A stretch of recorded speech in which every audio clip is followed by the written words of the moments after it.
Kalau dampak untuk Indonesia bagaimana, Bu Susi? Pertemuan Cina dan Amerika ini? Indonesia sudah dikawal sebenarnya oleh Kongres Amerika. Mereka melahirkan sebuah undang-undang di tahun 2019 yang mendorong pemerintah Amerika untuk mendekati Indonesia. Malah Indonesia dimasukkan ke dalam National Security Strategy dari Donald Trump. Cuman dia tidak terlalu mau involve dengan masalah-masalah Indonesia. Jadi sudah ada pegangan dari undang-undang yang dihasilkan Kongres, dan sekarang Kongres masih belum tahu nih siapa yang akan dominan, tetapi minimal Senat sudah dikuasai oleh Partai Demokrat.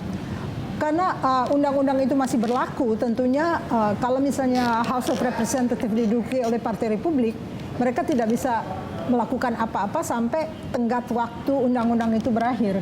Jadi kita masuk dalam strategi besar, National Security Strategy dari Amerika maupun Pacific documents ya, yang menyangkut Indo-Pacific. Jadi sebetulnya ini satu hadiah ya untuk sebuah negara yang masih membutuhkan bantuan. Kalau saya masih kenal mereka dan merasa nyaman juga kalau misalnya mereka bisa bersahabat dengan Indonesia. Tapi artinya dengan masuknya Indonesia dalam agenda besar Amerika Serikat, artinya kita juga termasuk negara yang diperhitungkan dong?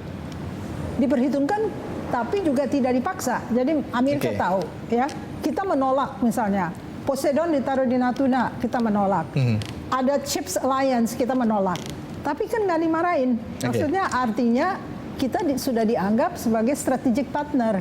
Nah itu cukup untuk kira-kira kalau dimainkan secara strategik, kalau ada pergolakan yang ditimbulkan oleh Cina, bisa kita panggil Garuda Shield lagi untuk latihan-latihan, sehingga Cina akan terbelenggu oleh adanya tentara Amerika di wilayah ini. Sekalipun kita selalu menolak apa yang diminta Amerika, tapi tetap Pak Jokowi itu secret, maksudnya nggak diumumkan secara frontal ya di surat kabar dan segala macam. Kita menolak dua hal, yaitu ditaruhnya Poseidon di Natuna sama Chips Alliance, kita nggak ikut. Tapi Malaysia itu bukti ikut. bahwa kita Indonesia punya bargaining power di mata dunia, begitu ya, setidaknya. Saya mau bicara tentang bargaining power, saya ke Pak Faisal. Pak Faisal, kan kita tahu bahwa lengan dari acara G20 ini ada B20, ada B20 begitu ya, B20 Summit yang ini dihadiri oleh lebih dari 3.000 orang, 3.000 pebisnis, pimpinan-pimpinan di dunia bisnis yang merepresentasikan lebih dari 6,5 juta bisnis di berbagai belahan dunia. Apa yang bisa digali dari kondisi ini untuk pertumbuhan sektor usaha di dalam negeri? Ya, sebetulnya untuk sektor usaha di dalam negeri ini yang jelas tidak lepas daripada kondisi global ya. Jadi di mana kalau kita berbicara masalah kerjasama ini memang tidak cukup hanya dengan antar pemerintah ya, tapi juga antar pebisnisnya. Tapi antara bisnis dengan pemerintah itu sangat bergantung juga, kebijakan pemerintah bergantung pada mempengaruhi pelaku usaha. Nah, sekarang dalam banyak hal, misalkan agenda-agenda yang disusun dalam G20 ya, termasuk misalkan diantaranya digital transformation, termasuk diantaranya pembiayaan masalah pemulihan dari sisi aspek kesehatan, termasuk misalnya mencapai green economy lewat transisi energi. Nah, itu kan banyak pelaku usaha yang harus terlibat penting di situ ya. Nah, bagi kita sendiri sebetulnya kita harus melihat ini satu sebagai peluang dari sisi bisnis, tapi juga harus melihat ada agenda-agenda yang disesuaikan, misalkan gini ya, dalam transisi energi ke transisi energi hijau itu ya. Karena kita ini negara berkembang yang punya kapasitas tertentu yang kita sangat ingin ya untuk bisa ekonomi kita, kemudian sektor usaha kita ini mempraktikkan green economy ya, yang lebih hijau. Nah, tapi kita tidak bisa menafikan fakta bahwa investasinya mahal misalnya ya. Dan ini seringkali bisa berdampak kepada peningkatan cost of fund ya, peningkatan pembiayaan di dalam negeri jadi lebih mahal. Nah, sementara dalam kondisi di mana sekarang efek pandemi belum selesai, ini kita justru kan dari sisi pembiayaan itu masih terdampak ya, masih belum pulih. Nah, sehingga perlu ada phasing out, perlu ada transisi yang lebih sesuai juga dengan bagi negara berkembang termasuk di antara Indonesia. Nah, sehingga pelaku usaha juga bisa mengikuti agenda besar tadi dalam jangka panjang untuk misalkan mendorong green economy, tapi pada saat yang sama tidak mengalami ini ya shock di awal gitu ya, karena itu tadi membutuhkan investasi yang besar. Karena tujuan besar dari pertemuan B20 ini adalah untuk pengusaha-pengusaha bertemu untuk menelurkan kebijakan-kebijakan yang bisa direkomendasikan kepada pemerintah begitu. Betul. Terkait sektor ekonomi begitu. Bicara tentang rekomendasi kebijakan, saya ke Bu Susi, keputusan bersama atau yang kerap kali kita sebut dengan communique di dalam G20 menghadapi tantangan besar di tengah kondisi kompleks yang melanda dunia. Kita tahu ada berbagai konflik, pandemi, COVID-19, ekonomi, terus kemudian juga ada geopolitik Rusia, Ukraina segala macam. Melihat kondisi yang begitu kompleks di dunia ini, mungkinkah pada akhirnya Bu Susi KTT G20 ini akhirnya melahirkan leader komunike tersebut, kesepakatan bersama tersebut? Selalu masalah yang utama seperti dikemukakan oleh Ibu Retno Marsudi adalah 70% berhasil, 30% agak rumit. Biasanya kalau menyangkut global economy itu bermasalah. Kan kita lihat Doha Round kan nggak selesai. Ya, kalau bertemu negara dunia yang sama produknya dengan negara dunia yang lebih kuat, tentunya bersitegang di situ. Sehingga akhirnya banyak kemungkinan bahwa summary-nya itu tidak bisa disepakati untuk beberapa hal ya. Seperti misalnya hal-hal seperti apa yang agak sulit begitu untuk terutama tentang global economics. Global economics. Pak Faisal, akan sulit sekali untuk menemukan titik tengah. Ya, terutama gini, saya ambil contoh beberapa yang kita alami sendiri sebagai Indonesia ya. Nah, ini kita tahu bahwa di satu sisi sebetulnya Indonesia kan terus mendorong open trade ya. Dan kita bahkan baru-barusan ini juga mensepakati RCEP ya, Regional Comprehensive Economic Partnership ya. Yang itu artinya kan kita ingin ada kerjasama ekonomi di antar negara. Nah, tapi pada saat yang sama kita tahu bahwa kerjasama ekonomi ini seringkali termasuk diantaranya yang dibahas di G20 juga, itu misalkan penurunan hambatan perdagangan, baik itu tarif maupun non tarif. Nah, tapi dalam kondisi di sisi yang lain, misalkan kita ingin melakukan juga transformasi ekonomi, salah satunya dengan hilirisasi, misalnya program hilirisasi. Kita ingin investasi masuk untuk misalkan membangun kendaraan listrik yang lebih hijau. Ini kaitannya juga dengan green economy ya. Nah, tapi untuk bisa melaksanakan, bisa menarik investor itu, ekspor untuk bahan mentah tambangnya nikel itu harus dilarang dong.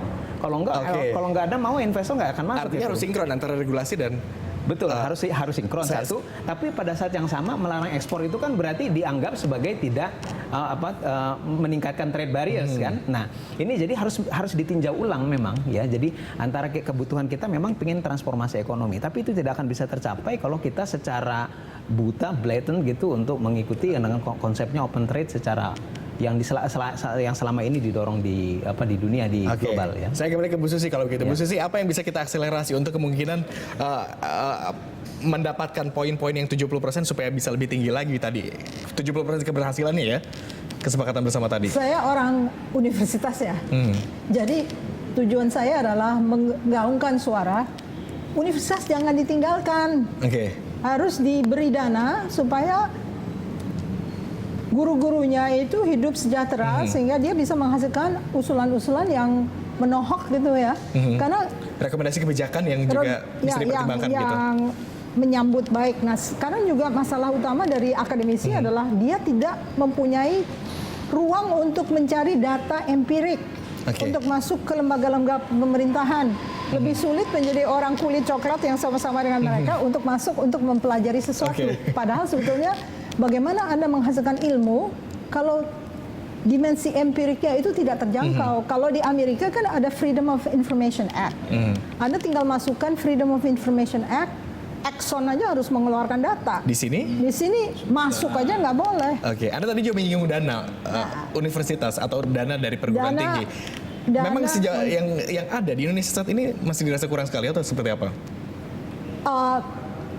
Penanaman rasa kebangsaan untuk orang universitas memiliki Republik Indonesia itu kurang karena orientasinya tidak dipeluk gitu loh oleh pemerintah sehingga akhirnya segala macam yang mengandung kelemahan itu menjadi kelemahan negara secara umum karena kita butuh orang pandai. kalau Jakarta, Universitas Indonesia cukup up to date ilmunya, tetapi kalau udah sampai di daerah, bagaimana ini cara transfer of knowledge-nya gitu loh ya. Jadi mungkin harus difikirkan caranya untuk menyamakan pengetahuan di seluruh arena. Karena yang bahaya apa? Sekarang di Amerika itu resilience of the state rights, ya. Jadi state rights itu utama. Jadi dia menegur pemerintahnya kalau tidak memikirkan middle class di negara bagiannya. Oke, ada keberanian untuk menegur. Nah, kalau begini, akhirnya Biden menghasilkan satu kebijakan luar negeri yang harus membela middle class-nya. Karena mereka merasa ditinggal oleh globalisasi, oleh peperangan yang berlangsung terus-menerus, sehingga tidak suara dari daerah itu mencekam. Nah, sekarang kalau Indonesia mencontoh Amerika untuk federal yang lebih diregulate, dikonsentrate, padahal ilmunya itu belum sampai, apakah dia paham bahwa serpihan-serpihan itu berarti disintegrasi nantinya. Jadi saya khawatir tentang ini karena Amerika selalu jadi contoh. Misalnya contoh Trump yang sangat ekstrim bisa dicontoh oleh oposan di Indonesia untuk menjadi ekstrim. Sekarang ternyata rakyat Amerika menjawab bahwa ekstremisme must stop. Jadi ini satu hadiah. Terbukti juga dengan terpilihnya Biden begitu ya. Tetapi tidak bisa dihindarkan defragmentasi dari federal system di Amerika bahwa state rights itu lebih utama. Itu akan dicontoh oleh daerah-daerah yang ilmu pengetahuannya belum cukup. Kita terakhir ke Pak Faisal. Pak Faisal, kalau tadi di G20 ada 70% kemungkinan yang akan ada kesepakatan bisa dicapai. Bagaimana dengan B20? Optimis bisa hasilkan komunike begitu? Apa yang bisa dilakukan sebetulnya untuk mencapai konsensus terkait isu ekonomi global dalam B20 ini? Ya, kalau saya melihat dari sisi bisnis justru pertimbangan politik kan tidak sebesar di G20 ya. Jadi semestinya bisa lebih besar daripada 70% gitu ya. Jadi karena ada pertimbangan-pertimbangan politik yaitu tidak sebesar, tidak punya sebesar kepentingan yang sama gitu. Tidak semuanya kepentingan yang sama, tapi yang jelas dissenting opinionnya itu tidak sebesar misalkan dalam kasus Rusia dan Ukraina ya di bisnis itu. Jadi mereka sebetulnya berkepentingan bahwa kalau global ekonomi ini bisa pulih itu akan menguntungkan semua bisnis baik itu di negara berkembang maupun di negara maju. Bottom line begitu. Baik, terima kasih Pak Faisal, terima kasih Bu Susi atas dialog dan kesediaannya untuk hadir di Studio Semanggi hari ini. Kita tentu berharap sama-sama bahwa G20 ini bisa menelurkan kebijakan-kebijakan yang tidak hanya kemudian berdampak pada kondisi ekonomi sosial di tanah air, tetapi juga berdampak dari pertumbuhan ekonomi di dunia begitu. Terima kasih sekali lagi.